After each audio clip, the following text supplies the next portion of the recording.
Ostatni etap naszej podróży powrotnej. Nie sądziłem, że będziemy w Katarze, szanowni państwo. Kierowniku, jak rozpoznać dengę?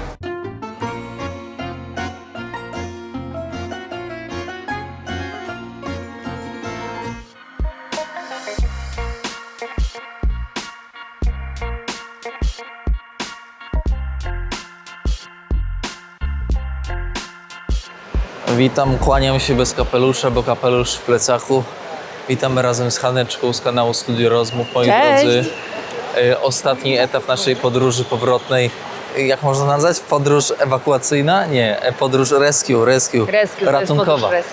Podróż ratunkowa. Moi drodzy, wchodzimy na lotnisko w Kuala Lumpur. Jedno z najgorszych, jakie w życiu można tylko i wyłącznie doświadczyć na pierwszy raz, ale też na 150 raz. A bo to są praktyki pielęgniarskie, myślę. U Ciebie? Tak, u mnie są praktyki To masz pielęgniarskie. zaliczone. Tam sobie do emerytury będziesz mogła dorzucić całe.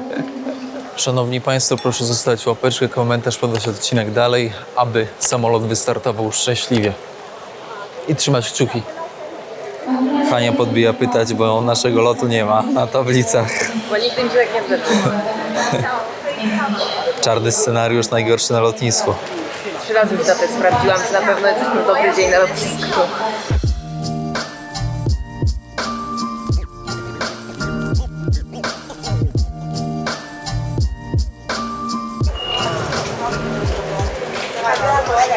Dobra, chyba to jest dobry kierunek.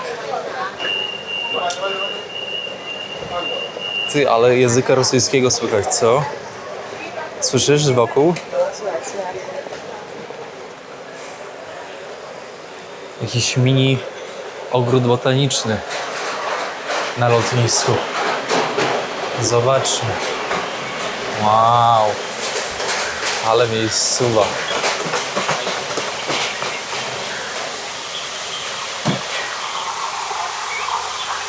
Storczyki w naturalnym środowisku. Fajnie ogarnięte.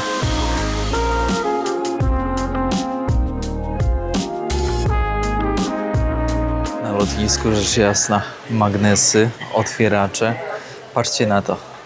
Patrzcie, moi drodzy, na to. Snickers 9. Ale w Malezji te Snickersy to smakują jak nic. Patrzcie na to teraz. Żelki Haribo 19,30, czyli 17,50 złotego. Taka paczuszka, taka mniejsza paczka, moi drodzy, 11 zł. O co chodzi? Te lotniska to nie powiem. Słuchajcie, zasada numer 1 to zawsze skarpety w samolocie. Zwłaszcza jak lecisz ponad 7 godzin, bo to nie ma ogólnie zmiły. Wiecie, jak jest zimno na takich lotach? Hania mówi, nie będzie zimno. Będzie zimno. Przed lotem zjedliśmy sobie w KFC. Tam wam nie nagrywałem, bo tam jest muzyczka, a jak jest muzyczka, no to niestety filmy są blokowane ze względu na prawa autorskie związane z muzyką. Ale to jak ktoś dłużej ogląda, ten wie, że tak to wygląda na YouTubie. Więc szanowni Państwo, lecimy do Doha.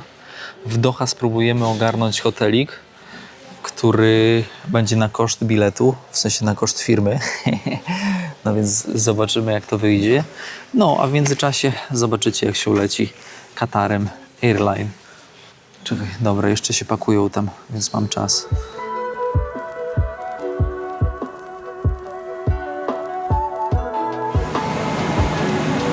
Zaklinowani. Na początku jest zawsze biznes klasa, tutaj jak widzicie, w tej części. A tam jeszcze była taka jeszcze bardziej ekskluzywna, to są 3 klasy. 3 klasy? No tam już pani z szampanem siedzi. Co ty gadasz? A dla nas gdzie szampan, ja się pytam. Siedzenia większe, szersze, więcej miejsca na nogi, znacząco więcej.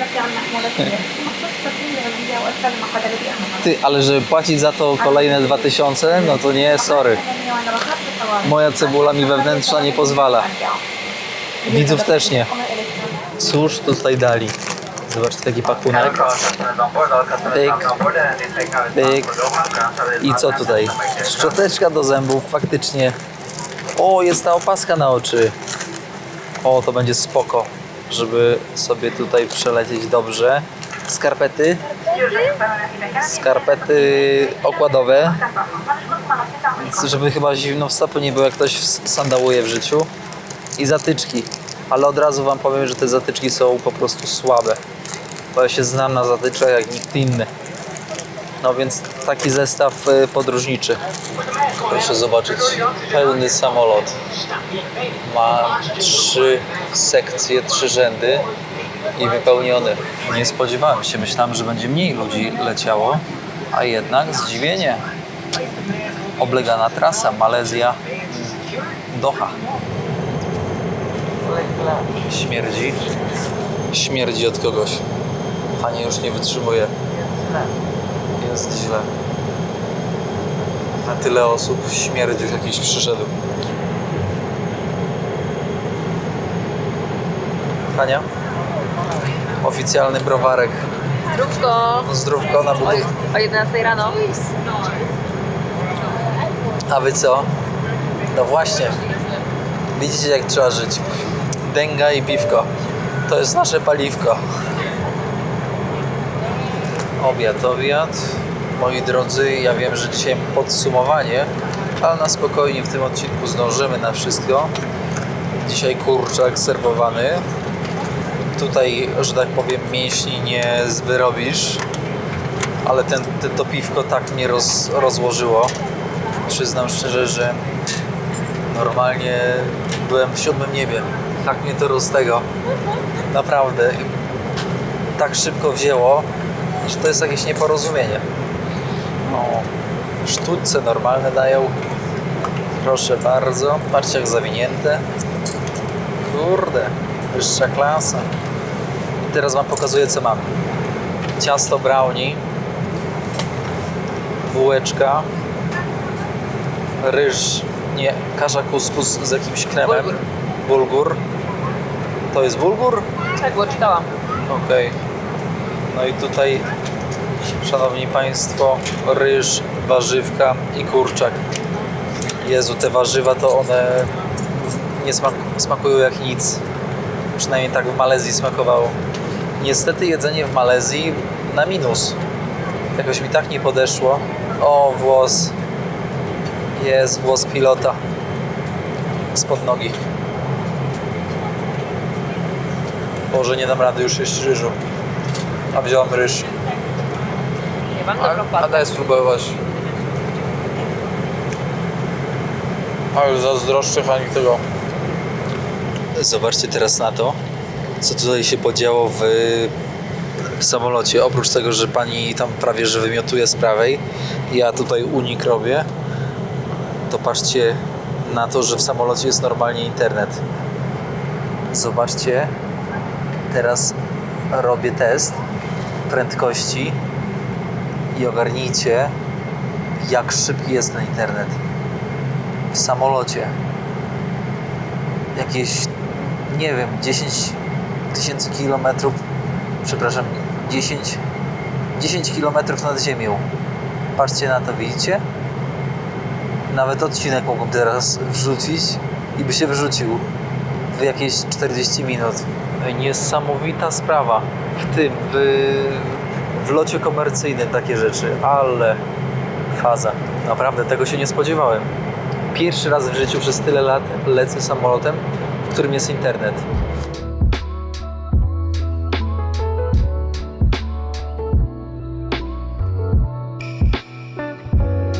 Lecę najbardziej zawymiotowanym samolotem ever.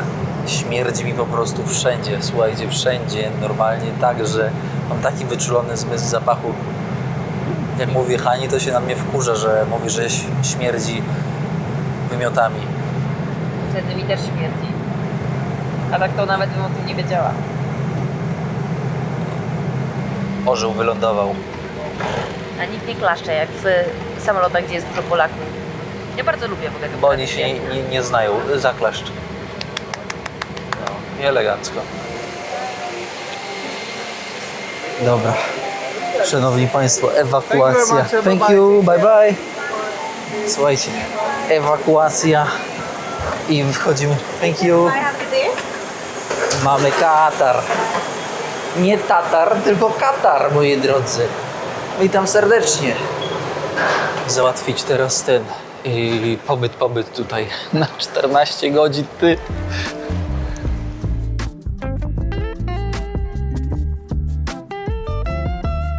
Pierwsze pytanko z podsumowania, bo tak się zaoferowałem lotem, że zapomniałem podsumować. Kierowniku, czy można do jakiegoś kraju porównać Malezję? Moi drodzy, do Tajlandii. Jednoznacznie do Tajlandii. Wiecie, że ja jakimś wielkim fanem Tajlandii nie jestem. Malezja taka... Hania była 2 razy w Malezji. Tak, byłam 2 razy i Malezja jest jakaś taka bezpłciowa totalnie. Nie ma smacznego jedzenia, nie ma nic w ogóle do zobaczenia jakiegoś super. Wszyscy mówią o Langkawi, ale ta wyspa wcale nie jest jakaś niesamowita. Ja tam byłam na jakimś pustostanie tylko. Ogólnie też da się wyczuć taki troszkę dystans z ludźmi. W sensie to nie jest tak, że wiecie, wpadacie do Azji i jest tak, że ci lokalni są tacy bliscy wam. Z jednej strony tak, ale z drugiej musimy powiedzieć, że pani, do której chodziłam codziennie na kawę podczas czekania na Tomka, zrobiła Tomkowi ziemniaki, pire. A to- Bo wiedziałam, że jest chory i bardzo chce, więc... To prawda, tak, ale to trzeba było wypracować. Poszłaś raz, poszłaś drugi raz, poszłaś trzeci raz. Razem. Tak? Już były ziemniaki? Tak. Ja przynajmniej za pierwszym razem tych ziemniaków nie widziałem. No bo za pierwszy powiedziała, a za drugi dzień przyniosła.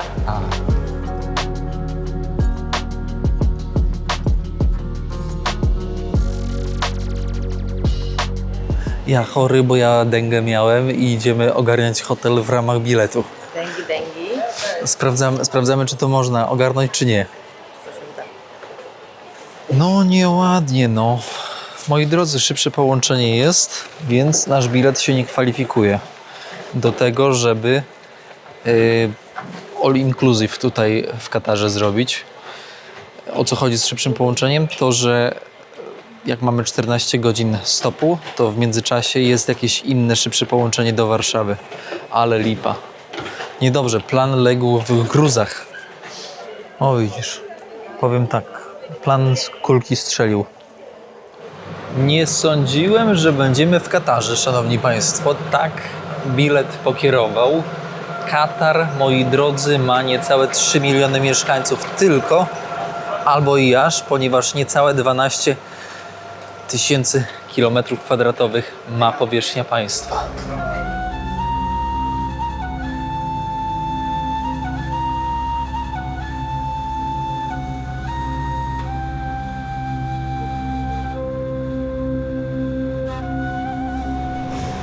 Wow, moi drodzy, powiem wam, że już na wstępie robi to robotę.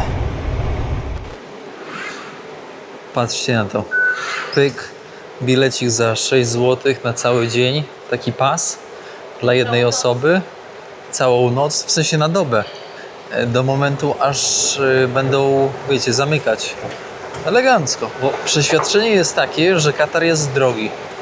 W sensie zobaczymy, no jesteśmy tutaj krótko, tak powiedziałbym, niespodziewanie, bo nikt się nie spodziewał, że będziemy w Katarze, bo ogólnie, szanowni państwo, plan podróży to był zupełnie inny.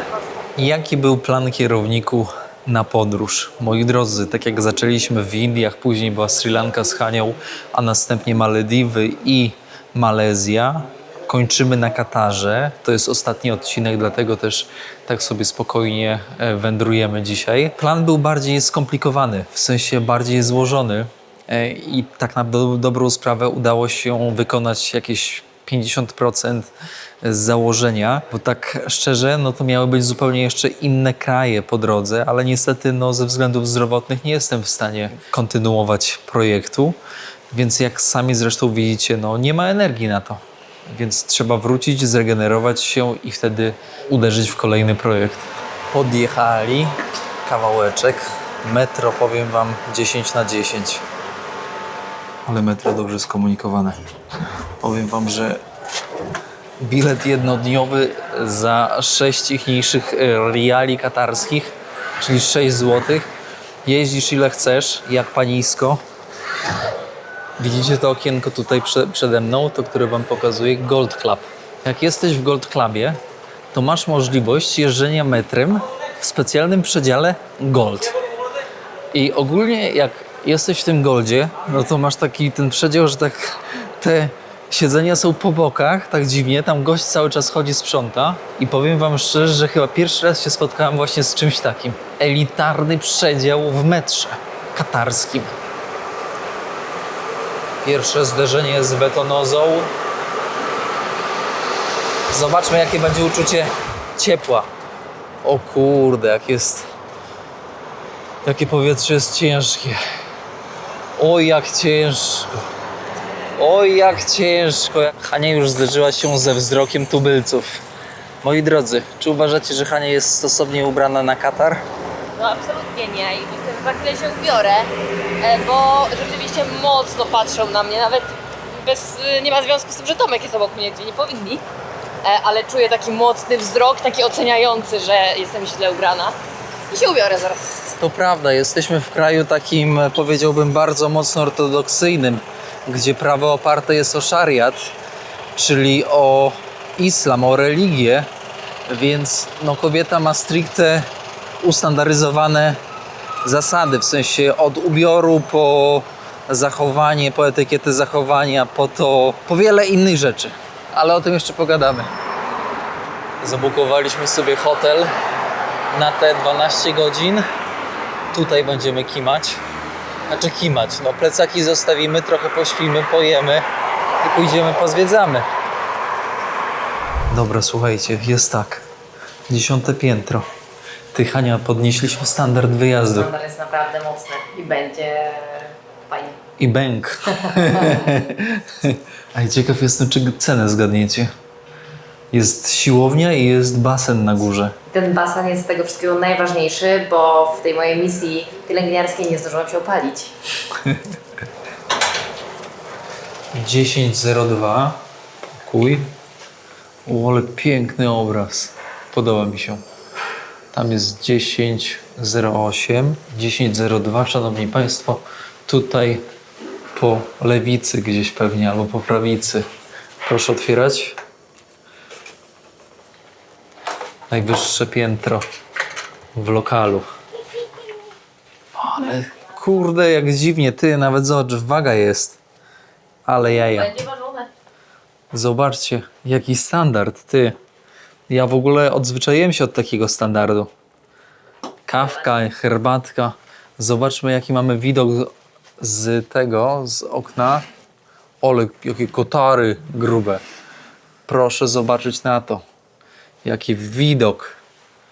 Voila. Ale jak jest cicho. Zobaczcie na to.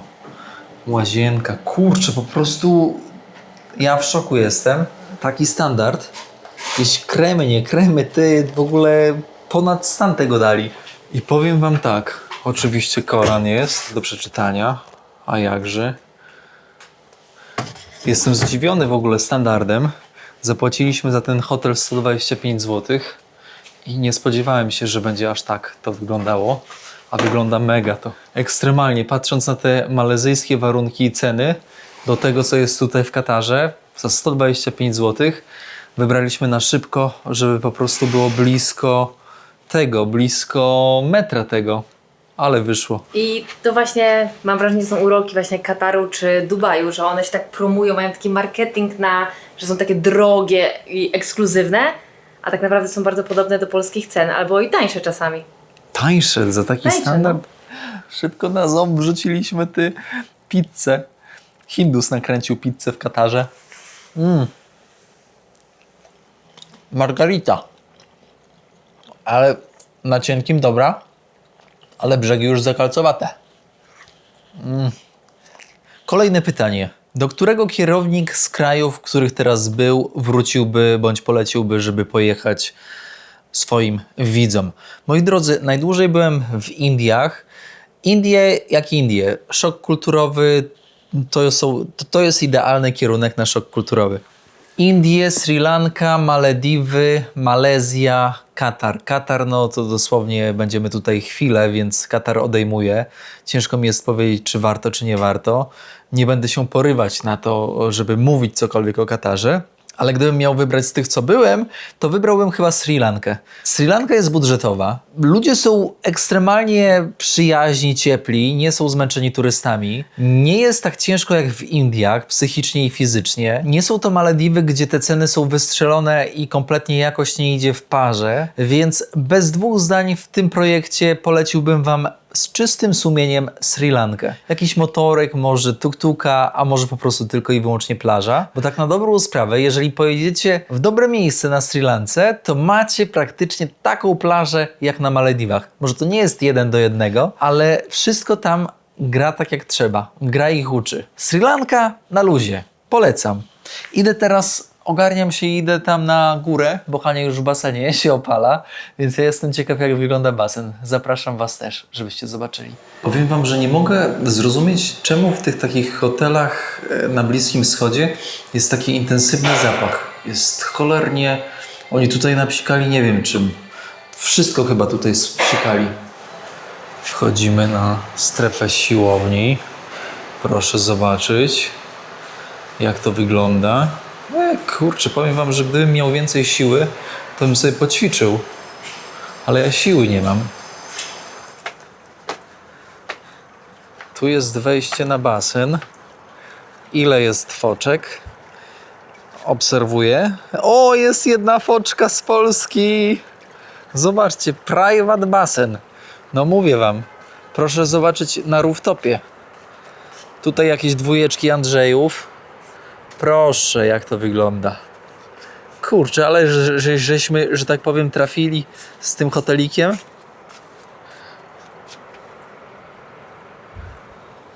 Jak na dobry hotel na Bliskim Wschodzie, kiepy w doniczce. Ale zimna, ty! Ale zimna!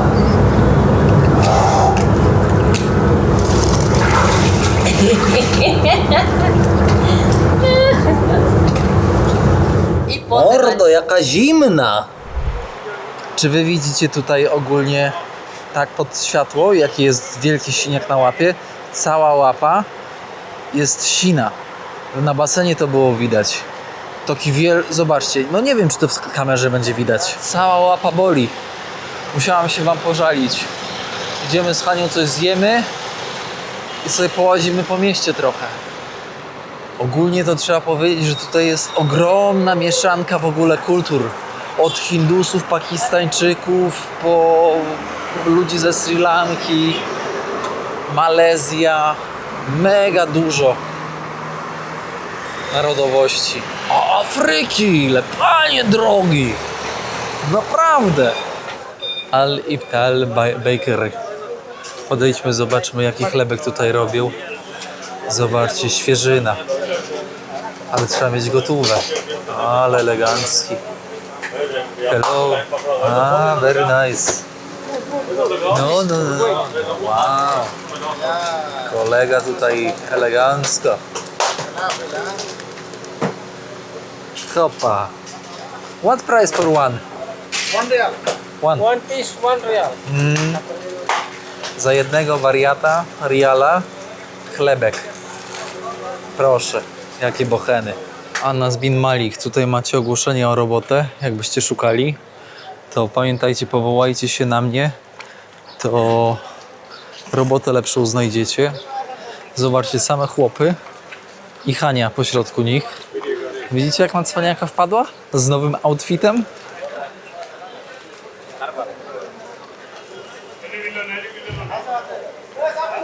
Hania, polowanie na jedzenie, ty.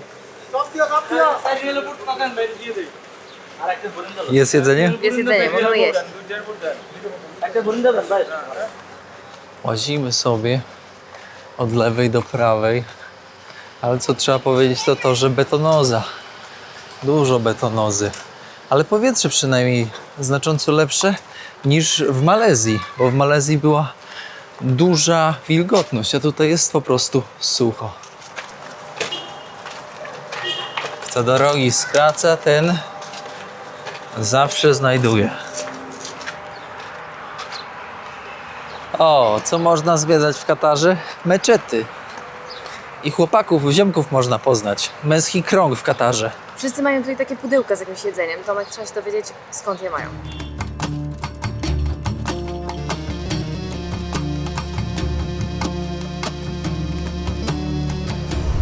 Mra, mra, mra.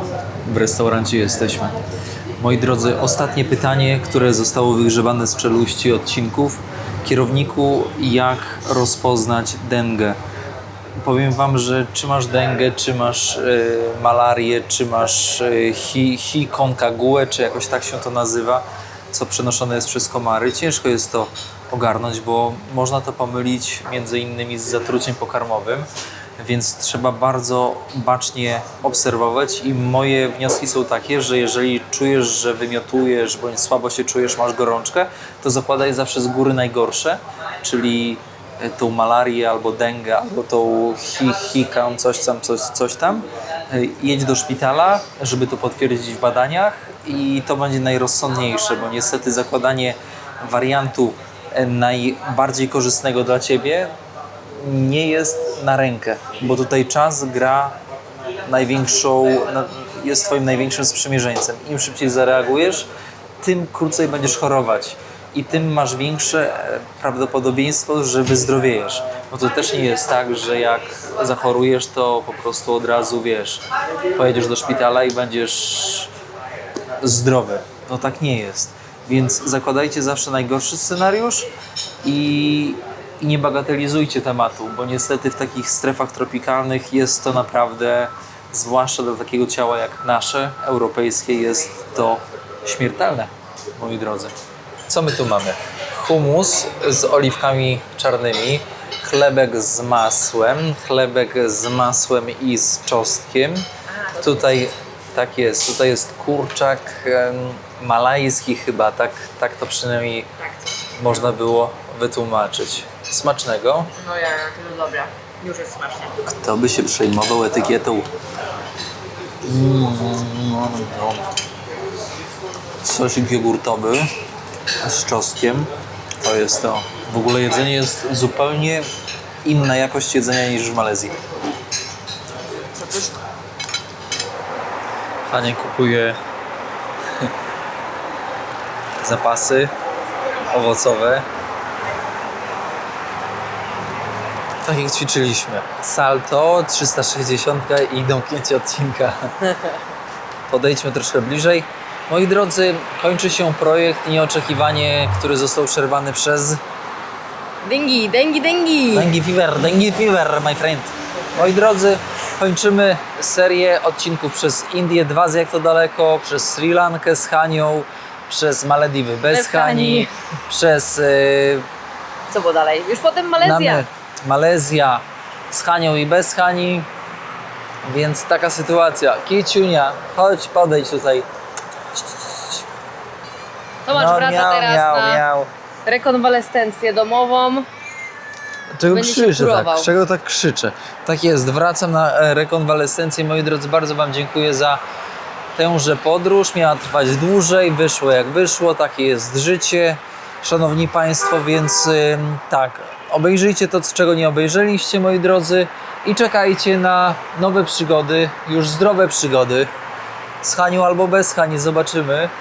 W każdym razie, moi drodzy, łapeczka, komentarz, podanie odcinka dalej. Ja Wam dziękuję bardzo za całą serię. Wskoczcie do Hani na studia rozmów, zostawcie jej łapkę w dół. Nie mów tak, bo potem przychodzą właśnie ci, co nieładne rzeczy mówią. Dobra. I hejterzy, jak ja Was tam u Hani zobaczę, to sandały z nóg powyrywam. Zrozumiano? Kultura ma być Tak, pełna. Dobrzy ludzie, przychodźcie. Bo Hania, Za złe dziękuję. Hania zaczyna, więc Hania się przejmuje. Jeszcze. Ale żeby się nie przejmować, to trzeba trochę jeszcze pobyć w temacie. Zresztą sami wiecie, jak jest. Moi drodzy, wszystkiego dobrego. Kłaniam się nisko z Kataru, który nie był planowany. Pozdrawiam Was serdecznie. Trzymajcie się, dbajcie o zdrowie i co? I do usłyszenia. Dziękuję. Dawajcie cynk, jak tam się podobała seria, który kraj z tego projektu był najciekawszy i najbardziej zaskakujący. Ja już, widzicie, jestem tak zmęczony, że tu już trzeba kończyć. Kłaniam się nisko. Jako ciekawostkę dodam, że w czasie choroby schudłem 6 kg. To naprawdę dużo. Koszty całkowite chorowania plus logistyka, czyli bilety moje i Hani, wyniosły 17 924 zł i 37 groszy. Taka właśnie kwota została zgłoszona do ubezpieczyciela. Miejmy nadzieję, że uda się odzyskać tęże kwotę. Trzymajcie kciuki. Dam znać na pewno na początku nowej serii, czy się udało. Pozdrawiam serdecznie.